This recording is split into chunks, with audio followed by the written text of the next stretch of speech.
JP, ano ang plano ng MMDA sa mga truck operators at motorcycle taxi companies?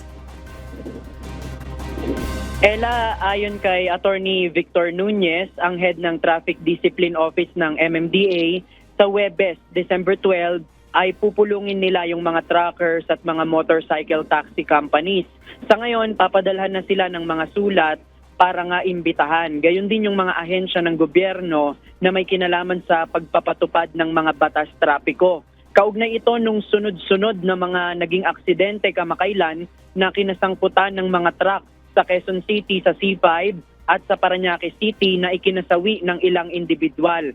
Gayon din yung mga motorcycle taxi na nai-involve sa mga aksidente. Ayon sa MMDA, layon nito na talakayin sa mga stakeholder ang road safety upang maiwasan ang mga aksidente. Nauna nang sinabi ni MMDA Chairman Attorney Don Artes na hindi katanggap-tanggap ang dahilan na nawalan ng preno ang mga truck. Dapat anya ay tinitiyak ng mga truckers na nasa tamang kondisyon ang kanilang mga truck, gayon din ang mga driver. Isaan niya sa posibleng dahilan ng pagkawala ng preno ay dahil sa overloading o kaya naman ay human error sa mga driver na dapat ay tinitignan ng mga truckers. Yan muna ang ating latest live. Balik sa'yo, Ella.